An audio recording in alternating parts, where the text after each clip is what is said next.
వీవీప్యాట్ల లెక్కింపుపై supreme court కీలక ఆదేశాలు జారీ చేసింది. వీవీప్యాట్లు లెక్కించాలంటూ ప్రతిపక్షాలు వేసిన పిటిషన్పై సుప్రీంకోర్టు విచారించింది.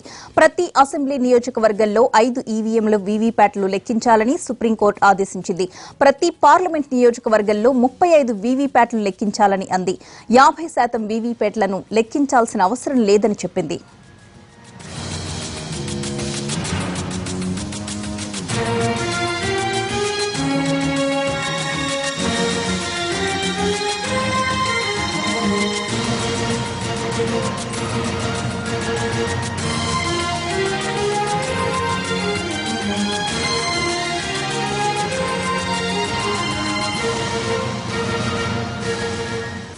వీవీప్యాట్ల లెక్కింపుపై సుప్రీంకోర్టు కీలక ఆదేశాలు జారీ చేసింది. వీవీప్యాట్లు లెక్కించాలంటూ ప్రతిపక్షాలు వేసిన పిటిషన్పై సుప్రీంకోర్టు విచారించింది. ప్రతి అసెంబ్లీ నియోజకవర్గంలో 5 ఈవీఎంల వీవీప్యాట్లు లెక్కించాలని సుప్రీంకోర్టు ఆదేశించింది. ప్రతి పార్లమెంట్ నియోజకవర్గంలో 35 వీవీప్యాట్లు లెక్కించాలని అంది.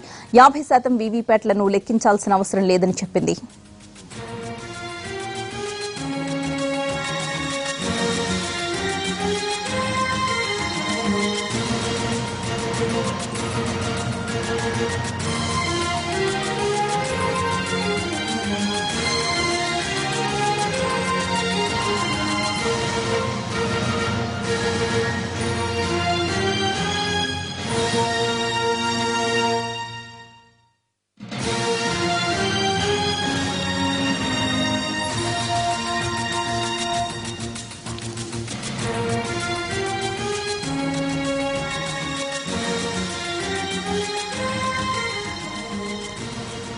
వీవీప్యాట్ల లెక్కింపుపై సుప్రీంకోర్టు కీలక ఆదేశాలు జారీ చేసింది. వీవీప్యాట్లు లెక్కించాలంటూ ప్రతిపక్షాలు వేసిన పిటిషన్పై సుప్రీంకోర్టు విచారించింది. ప్రతి అసెంబ్లీ నియోజకవర్గంలోనూ 5 ఈవీఎంల వీవీప్యాట్లను లెక్కించాలని సుప్రీంకోర్టు ఆదేశించింది. ప్రతి పార్లమెంట్ నియోజకవర్గంలోనూ 35 వీవీప్యాట్లు లెక్కించాలని అంది. 50% వీవీప్యాట్లను లెక్కించాల్సిన అవసరం లేదని చెప్పింది.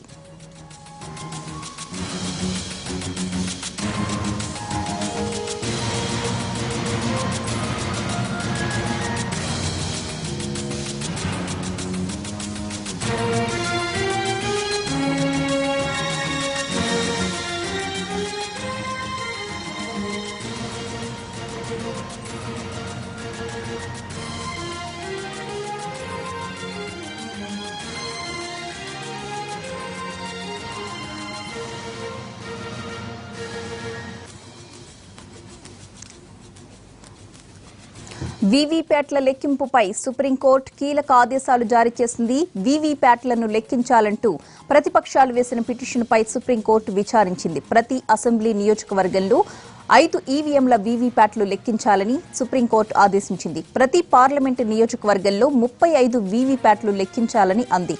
50% వీవీప్యాట్లను లెక్కించాల్సిన అవసరం లేదని చెప్పింది.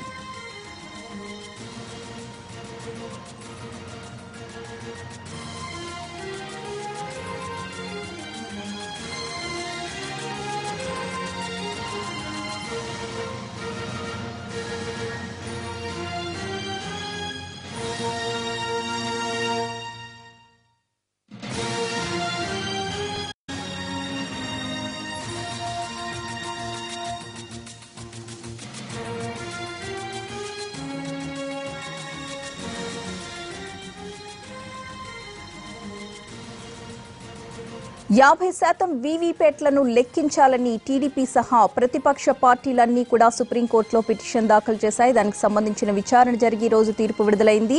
అసెంబ్లీ నియోజకవర్గంలో 5%, అలాగే పార్లమెంట్ నియోజకవర్గంలో 35 వీవీప్యాట్లను లెక్కించాలని సుప్రీం ఆదేశాలు జారీ చేసింది. 50% వీవీప్యాట్ స్లిప్లను లెక్కించాలని సుప్రీంలో టీడీపీ సహా 21 పార్టీలు పిటిషన్ దాఖలు చేశాయి. వీవీప్యాట్ల లెక్కింపుకు సంబంధించి కీలకమైన ఆదేశాలు జారీ చేసింది. అసెంబ్లీ నియోజకవర్గంలో 5 ఈవీఎంల వీవీప్యాట్లు, అలాగే పార్లమెంట్ నియోజకవర్గంలో 35 వీవీప్యాట్ల స్లిప్లను లెక్కించాలని సుప్రీం ఆదేశాలు జారీ చేసింది. పూర్తి అప్డేట్స్ అందించడానికి మా ప్రతినిధి ప్రసాద్ ఢిల్లీ నుంచి సిద్ధంగా ఉన్నారు. ప్రసాద్, వీవీప్యాట్లకు సంబంధించి ఈరోజు సుప్రీంకోర్టు కీలకమైన నిర్ణయం తీసుకుంది. ప్రధానంగా ఇప్పుడు అమల్లో ఉన్నటువంటి కేవలం ఒక నియోజకవర్గంలో ఉన్నటువంటి వీవీప్యాట్లు లెక్కింపు కాకుండా ఆ స్థానంలో ప్రతి అసెంబ్లీ నియోజకవర్గం నుంచి కూడా 5 వీవీప్యాట్ల స్లిప్లను లెక్కించాలని చెప్పి సుప్రీంకోర్టు నిర్ణయం తీసుకుంది. దీనికి సంబంధించి కేంద్ర ఎన్నికల సంఘం ఇచ్చినటువంటి అఫిడవిట్ లో కూడా పూర్తి స్థాయిలో ఇప్పుడు ఉన్నటువంటి రీతిలో 50% వీవీప్యాట్ల స్లిప్లను లెక్కించాలంటే మ్యాన్ పవర్ కావాలి, అదేవిధంగా దానికి సంబంధించినటువంటి అనేక వనరులు కావాలి. దీనికి సమయం కూడా పడుతుంది, దాదాపు 6 రోజుల పాటు సమయం పడుతుంది. కాబట్టి ఇది డిలే అవుతుంది కాబట్టి ఫలితాలను వెల్లడించడంలో దీనికి సంబంధించి ఇప్పుడు ఇది సాధ్యం కాదన్న అంశాన్ని చాలా స్పష్టంగా కేంద్ర ఎన్నికల సంఘం తన అఫిడవిట్ లో పేర్కొంది. అదేవిధంగా ఈ రోజు పిటిషన్లు కూడా చాలా తీవ్రంగా వాదించడం జరిగింది. కేవలం ప్రజల్లో నమ్మకం కలిగించాలంటే ఇలాంటి వనరులు లేమి కానీ లేకపోతే మ్యాన్ పవర్ లేదన్న నిర్ణయ కారణాలు ఏమాత్రం కూడా సమంజసమైనది, సజావైనది కాదు. కాబట్టి వీటిని దృష్టిలో పెట్టుకుని సుప్రీంకోర్టు దీనికి సంబంధించి 50% వీవీప్యాట్లను లెక్కించేందుకు గాను ఆదేశాలు జారీ చేయాల్సిందిగా నిర్ణయం తీసుకోవాల్సి కోరినప్పటికీ కూడా కేంద్ర ఎన్నికల సంఘం చెప్పినటువంటి కారణాలను దృష్టిలో పెట్టుకుని కేవలం ప్రతి అసెంబ్లీ నియోజకవర్గంలో ఇప్పుడున్నటువంటి ఒక పోలింగ్ కేంద్రంలో ఉన్నటువంటి ఈవీఎం వీవీప్యాట్ల యొక్క స్లిప్పులు కాకుండా 5 పోలింగ్ కేంద్రాల్లో ఉన్నటువంటి ఈవీఎం వీవీప్యాట్ల స్లిప్పులను లెక్కించాలని చెప్పి నిర్ణయం తీసుకోవడం జరిగింది. పిటిషన్లు దాదాపు 21 ప్రతిపక్ష పార్టీలు వచ్చినటువంటి నాయకులంతా కూడా ఈ పిటిషన్లుగా ఉన్నారు. దాదాపు 70 నుంచి 80% వరకు ఓటర్లను రిప్రజెంట్ చేస్తున్నటువంటి ఈ 21 పార్టీల యొక్క మనోగతాన్ని అర్థం చేసుకొని 50% మేరకు వీవీప్యాట్ల స్లిప్పుల లెక్కింపు కోసం ఆదేశాలు జారీ చేయాలని కోరినప్పటికీ కూడా కేంద్ర ఎన్నికల సంఘం ఇచ్చినటువంటి కారణాలు చూపించినటువంటి అంశాలను దృష్టిలో పెట్టుకొని ఈ రోజు సుప్రీంకోర్టు ఈ నిర్ణయం తీసుకుంది. ప్రధాన న్యాయమూర్తి రంజన్ గొగోయ్ నేతృత్వంలో జస్టిస్ దీపక్ గుప్తా, జస్టిస్ సంజీవ్ ఖన్నా తీసుకున్నటువంటి ఈ నిర్ణయం మేరకు ఇక్కడి నుంచి ప్రతి అసెంబ్లీ నియోజకవర్గంలో కేవలం ఇప్పుడున్నటువంటి ఒకటి కాకుండా ఒక పోలింగ్ కేంద్రంలో కాకుండా 5 పోలింగ్ కేంద్రాల్లో ఉన్నటువంటి ఈవీఎం వీవీప్యాట్ల స్లిప్లను లెక్కించాలని చెప్పి నిర్ణయం తీసుకోవడం జరిగింది. దీనికి సంబంధించి కేంద్ర ఎన్నికల సంఘానికి తరఫున ఇండియన్ స్టాటిస్టికల్ ఇన్స్టిట్యూట్ కూడా ఒక సర్వే నిర్వహించింది.